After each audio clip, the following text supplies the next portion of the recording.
Te damos tantas gracias, Dios. Gracias, Señor, porque nos permites estar reunidos en tu nombre con el único propósito de conocerte un poco más.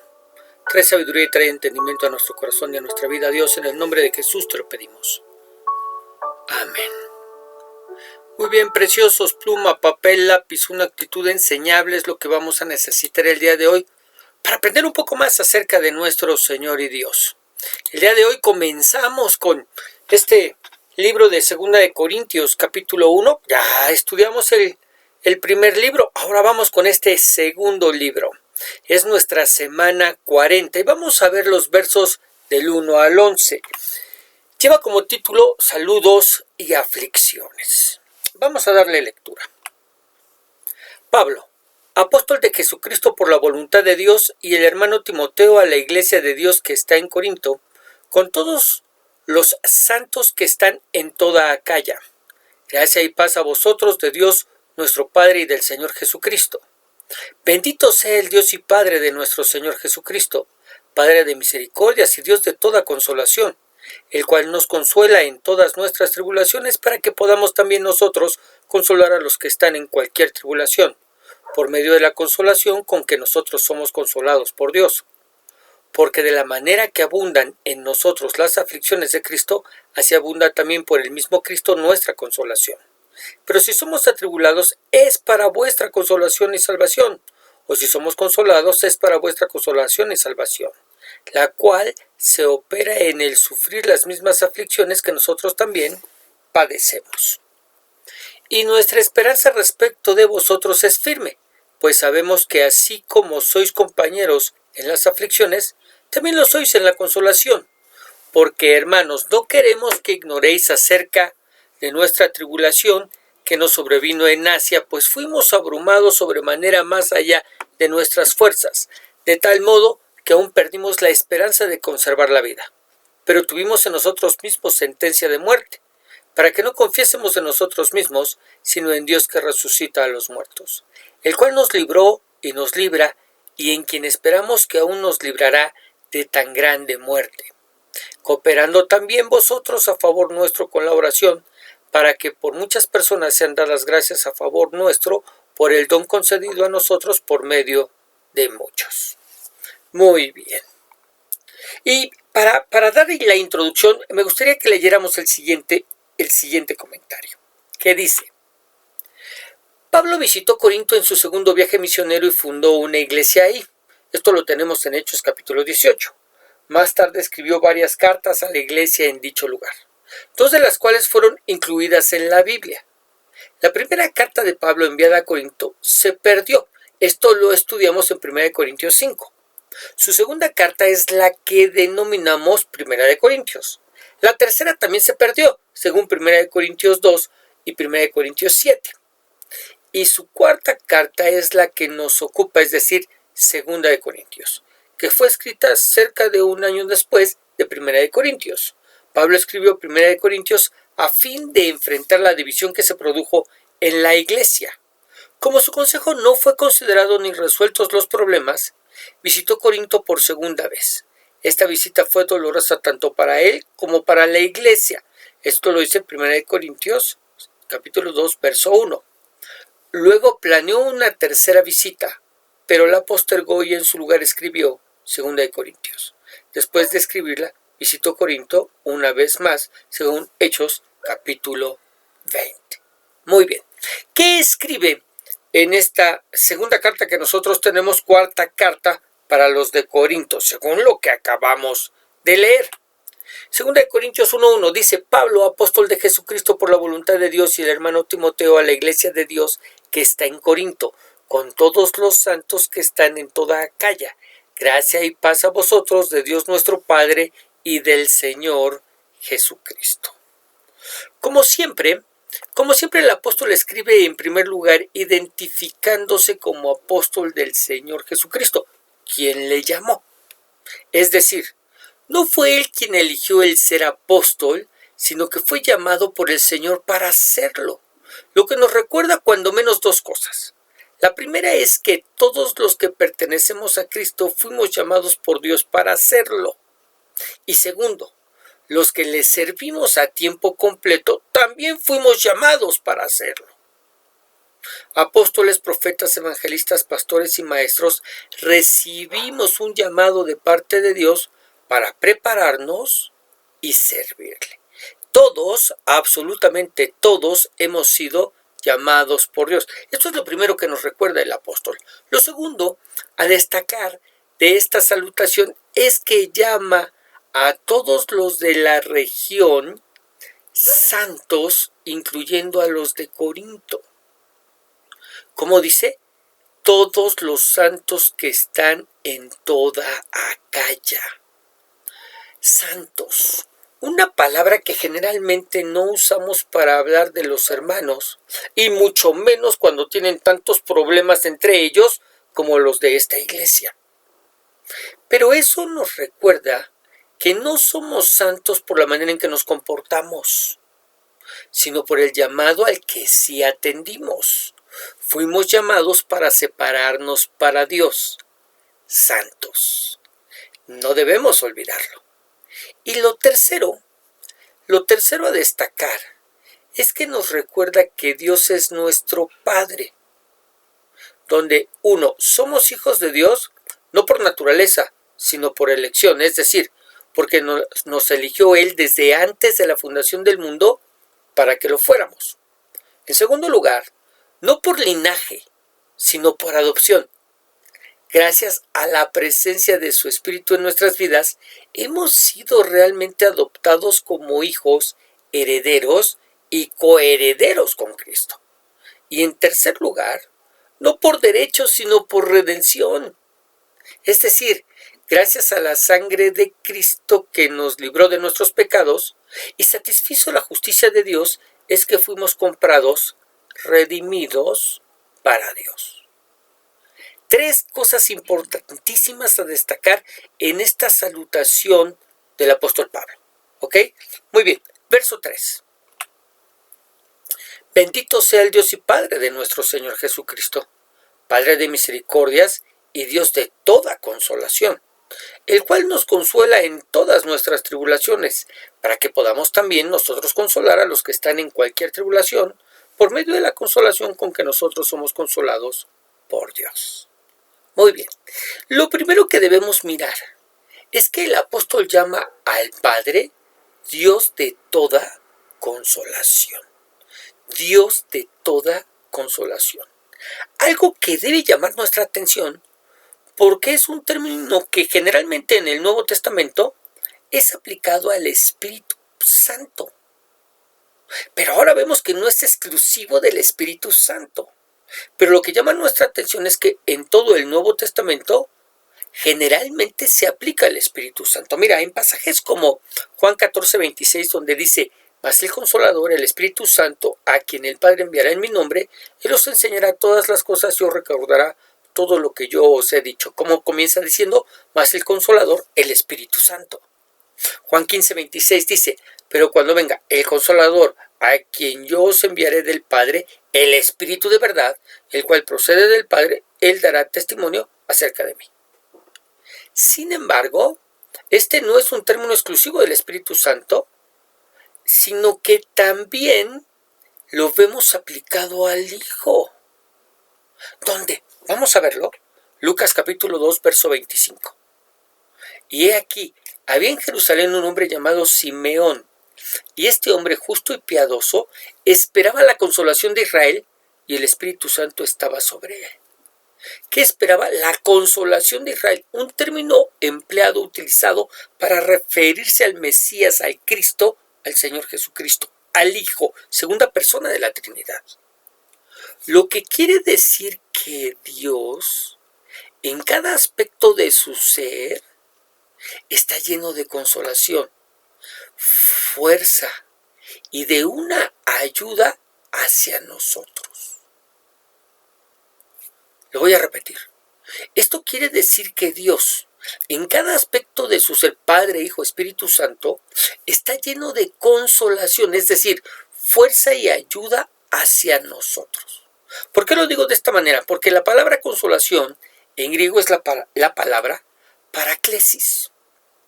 que no solamente quiere decir ser aliviado en nuestros sentimientos, que es generalmente la aplicación que nosotros le damos al término consolación, sino que lleva el concepto de fortalecer, de ayudar.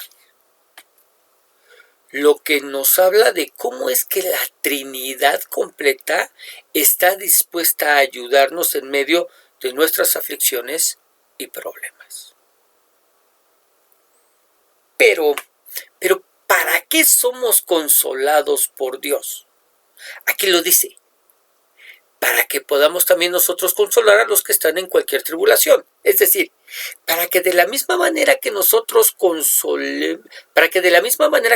somos consolados, nosotros consolemos a otros. Somos instrumentos de consuelo en las manos de Dios para aquellos que, al igual que nosotros, están pasando por problemas y dificultades. De esa manera nos podemos identificar con los demás y mostrarles la manera en que el Señor trae fortaleza y guía a nuestras vidas para seguir adelante a pesar de los problemas y dificultades que tenemos que enfrentar. Y mira, lo digo de esta manera porque generalmente cuando hablamos de ser consolados por Dios, creemos que el Señor hará desaparecer los problemas y las dificultades por los que estamos atravesando. Pero no, Dios no quita los problemas y las dificultades. Al contrario, nos advierte que en el mundo tendremos aflicción, ¿no es cierto? Pero lo que más bien hace es que nos fortalece y guía en medio de ellas para que de esa manera nosotros podamos guiar a otros e encontrar en Dios esa fortaleza y guía que tanto necesitan. Mira, vamos a reforzar esto con el siguiente comentario. Muchos piensan que cuando Dios nos consuela, nuestras aflicciones desaparecen. Si así fuera siempre, mucha gente buscaría a Dios solo para ser librada de las privaciones y no buscaría mostrar su amor por Él. Debemos entender que consolar puede también significar recibir fortaleza, ánimo y esperanza para hacer frente a las aflicciones. Cuanto más sufrimos, más somos consolados por Dios. Si se está siendo abrumado, permita que Dios lo consuele tanto como Él puede. Recuerde que cada problema que enfrente luego se convertirá en una oportunidad para ministrar a otras personas que lleguen a padecer aflicciones similares. Es decir, seremos instrumentos de consolación también para otros. Seremos instrumentos de consolación también para otros. Muy bien, verso 5. Porque de la manera que abundan en nosotros las aflicciones de Cristo, así abunda también por el mismo Cristo nuestra consolación. Pero si somos atribulados es para vuestra consolación y salvación, o si somos consolados es para vuestra consolación y salvación, la cual se opera en el sufrir las mismas aflicciones que nosotros también padecemos. Y nuestra esperanza respecto de vosotros es firme, pues sabemos que así como sois compañeros de las aflicciones, también lo sois en la consolación. Y como dice, abundan en nosotros las aflicciones de Cristo. No debemos olvidar que el apóstol Pablo pasó por un sinnúmero de aflicciones por causa del Evangelio. ¿Cuáles aflicciones, pastor? Muy bien, vamos a leer algunas de ellas en 2 de Corintios capítulo 11, verso 23 al 28. Leemos. ¿Son ministros de Cristo? Como si estuviera loco hablo. Yo más, en trabajos más abundante, en azotes sin número, en cárceles más, en peligros de muerte muchas veces. De los judíos 5 veces he recibido 40 azotes menos 1. 3 veces he sido azotado con varas, 1 vez apedreado, 3 veces he padecido un naufragio, 1 noche y un día he estado como un náufrago en alta mar. En caminos muchas veces, en peligros de ríos, peligros de ladrones, peligros de los de mi nación, peligros de los gentiles, peligros en la ciudad, peligros en el desierto, peligros en el mar, peligros entre falsos hermanos, en trabajo y fatiga, en muchos desvelos, en hambre y sed, en muchos ayunos, en frío y en desnudez. Y además de otras cosas, lo que sobre mí se agolpa cada día, la preocupación por todas las iglesias. No debemos olvidar que el apóstol Pablo pasó por un sinnúmero de aflicciones por causa del evangelio. Azotes, cárceles, peligros de muerte, trabajos, fue azotado, fue apedreado, en naufragios, en peligros en los caminos, en los ríos, en peligros de ladrones, en peligros de los mismos judíos, en peligros entre los gentiles, en las ciudades, en el desierto, en el mar y entre los falsos hermanos, padeciendo desvelos, hambre y sed. Esto para los que son seguidores del Evangelio de la Prosperidad. El apóstol pasó por hambre y sed y estaba en la voluntad de Dios, en ayunos, en frío y desnudez y en preocupaciones. Si el consuelo de Dios consistiera en quitar todo lo que nos aflige, Pablo no hubiera tenido que pasar por todas estas cosas. Ahora, ¿cómo le llama Pablo a todos estos problemas que hemos mencionado? ¿Cómo le llama? Aflicciones de Cristo. Aflicciones de Cristo. ¿Por qué? Porque cuando sufrimos por causa del Evangelio, no lo hacemos solos. Cristo que está con nosotros, vamos a decirlo de esta manera, también lo sufre. Mira cómo se lo dice el Señor a Pablo en el camino a Damasco. En esto nos basamos. Hechos 9:4. Hechos 9:4. Y cayendo en tierra, oyó una voz que le decía: Saulo, Saulo, ¿por qué me persigues? Él dijo: ¿Quién eres, Señor? Y le dijo: Yo soy Jesús a quien tú persigues. Dura cosa te es dar cosas contra el aguijón. ¿Cómo es que Pablo perseguía a Cristo? Al perseguir a la iglesia. Y nos dice que así como abundan las aflicciones, de la misma manera abunda la consolación. Es decir, son muchas tus aflicciones, será mucha la consolación. Son pocas tus aflicciones, será poca la consolación. Es decir, el Señor nos dará la fortaleza y guía que cada uno de nosotros necesitemos, bajo las circunstancias, bajo el problema, bajo la aflicción que nos encontremos. Pero algo que te puedo asegurar es que jamás se quedará corto de eso. De eso podemos estar seguros. Jamás se quedará corto. De eso podemos estar seguros. Y les dice en el verso 6 que todo lo que ellos padecen, sufren, experimentan por causa del Evangelio es finalmente para beneficio de la iglesia. Fíjate bien, dice el 6, pero si somos atribulados es para vuestra consolación y salvación. O si somos consolados es para vuestra consolación y salvación, la cual se opera en el sufrir las mismas aflicciones que nosotros también padecemos. ¿Por qué? ¿Por qué les dice esto de esta manera? Porque eso a estos apóstoles y ministros les capacita como ministros para poder consolar y animar a la iglesia que pasa, padece, sufre los mismos padecimientos que ellos. Es decir, de esa manera ellos podrán consolarlos a ellos cuando pasen por las mismas cosas. Ahora quiero que piense. Lo que nos dice es que a la iglesia le conviene tener ministros que hayan pasado por muchas, no pocas tribulaciones y problemas. Para que de esa manera el ministro se pueda identificar con los diferentes problemas por los que las ovejas, los miembros de la iglesia atraviesan, y así pueda ayudarlas a encontrar en Dios la fortaleza y guía que tanto necesitan.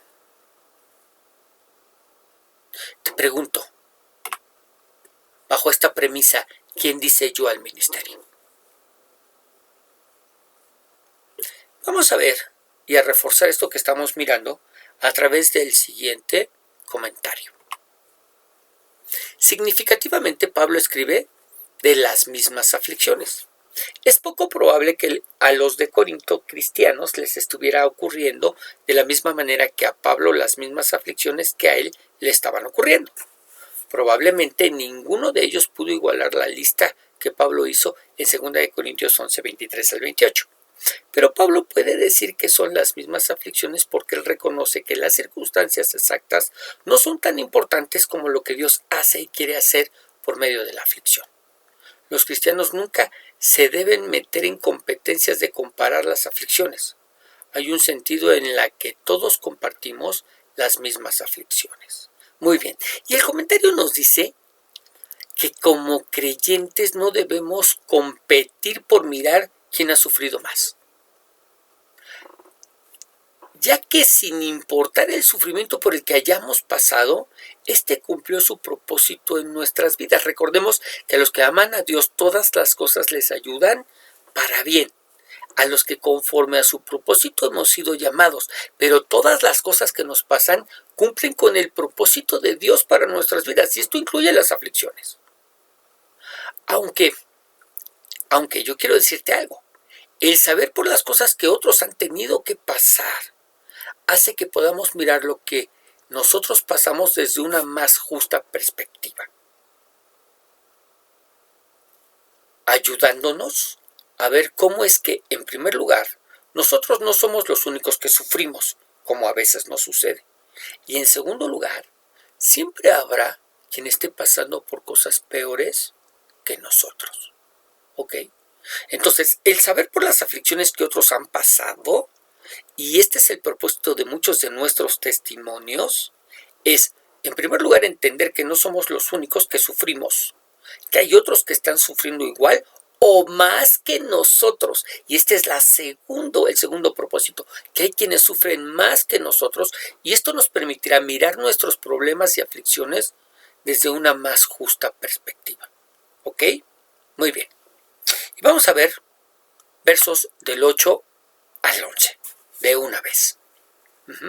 Dice, porque hermanos, no queremos que ignoréis acerca de nuestra tribulación, que nos sobrevino en Asia, pues fuimos abrumados sobremanera más allá de nuestras fuerzas, de tal modo que aún perdimos la esperanza de conservar la vida. Pero tuvimos en nosotros mismos sentencia de muerte para que no confiésemos en nosotros mismos, sino en Dios que resucita a los muertos, el cual nos libró y nos libra, y en quien esperamos que aún nos librará de tan grande muerte. Cooperando también vosotros a favor nuestro con la oración, para que por muchas personas sean dadas gracias a favor nuestro por el don concedido a nosotros por medio de muchos. Muy bien. A través de estos versos, el apóstol nos comparte que estuvo en tan grande tribulación al estar en Éfeso, Asia, que, en primer lugar, pareciera que eran más fuertes que ellos, lo que nos habla del tamaño de la tribulación. Y dos, les hizo perder la esperanza de vivir, al punto que ellos mismos creyeron que morirían. Ahora, ¿qué pudo haber sido? La Biblia nos habla de cuando menos dos posibilidades. La primera, estar en el circo romano y pelear con fieras. ¿Dónde dice? 1 Corintios 15:32. Si como hombre batallé en Éfeso contra fieras, ¿qué me aprovecha si los muertos no resucitan? Comamos y bebamos porque mañana moriremos. ¿Ok? Podría estarnos hablando de que, bueno, a lo mejor fueron llevados al circo romano y tuvieron que pelear con fieras y fueron librados por la gracia de Dios de morir. Pero usted se puede imaginar el miedo, el terror que debió invadir a estos al mirar a la muerte tan cerca. Sí, él dice, yo sé que Dios resucita de los muertos, ¿ok? Pero esto que él enfrentaba rebasaba sus fuerzas. Podría haber sido esto, o en segundo lugar, el alboroto en Éfeso, donde los hacedores de templos de la diosa Diana los llevaron ante un tribunal y clamaron por 2 horas para que les dieran muerte. Esto lo tenemos en Hechos 19, 23 al 41. Toda la ciudad, yo quiero que piense e imagine esto, toda la ciudad se unió en contra de ellos, y quizás esta sea la opción más acertada, porque dice que fue gracias a Dios que fueron librados, que los libra y los librará. Verso 10, el cual nos libró y nos libra, y en quien esperamos que aún nos librará de tan gran muerte, pasado, presente y futuro. Y querido, era la persecución lo único seguro en el futuro. ¿Ok? Ahora, ¿de qué manera los de Corinto podían cooperar para que Pablo fuera librado? Orando, orando. Dice 11, cooperando también vosotros a favor nuestro con la oración, orando.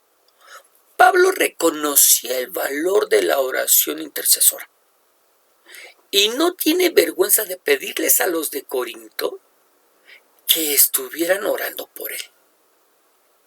Así, al hacerlo, de alguna manera cooperaban, sumaban al ministerio. ¿Has pensado lo importante que puede llegar a ser tu oración por los pastores y ministros? Pablo nos anima a no dejar de hacerlo. Mira, Efesios 6:18 dice: orando en todo tiempo con toda oración y súplica en el Espíritu, y velando en ello con toda perseverancia y súplica por todos los santos. Por todos los santos. Realmente lo que Pablo está haciendo es animarnos a través de este pasaje a no dejar de orar por los pastores y por los ministros, para que el Señor los guarde, los cuide, los proteja, les provea, les dé sabiduría, les dé entendimiento, porque esto nos conviene a nosotros. De esa manera el pastor, esa sabiduría y ese entendimiento que Dios le ha dado acerca de las Escrituras para conocerlo, nos podrá guiar de una manera más efectiva en el conocimiento de Dios. Ahora, ¿cuál será el beneficio inmediato al orar? Esto se los dice también Pablo, pero lo vamos a leer en la Biblia en lenguaje sencillo, que resulta más sencillo. 2 Corintios 1:11. Por favor, ayúdenos orando por nosotros. Oración intercesora. Si muchos oran, muchos también serán los que den gracias a Dios por su ayuda y por todo lo bueno que Él nos da.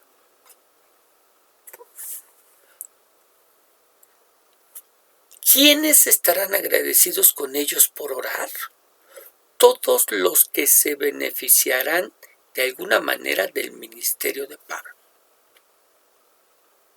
Ya sea aquellos que llegarán al Señor por medio de ellos, o aquellos que recibirán las enseñanzas y ministraciones de Pablo. Y de esa manera crecerán en el conocimiento de Dios. Miren, algo muy similar a lo que sucede hoy en día. Aquellos que oran por sus pastores y maestros tienen de alguna manera el agradecimiento de las almas afectadas por esos ministerios. Tanto los que se convirtieron a través de ellos, como los que siguen siendo ministrados por ellos. ¿Qué es lo que nos pide el apóstol? Por favor, ayúdennos orando por nosotros. Por favor, ayúdennos orando por nosotros. Y con este pensamiento, oremos.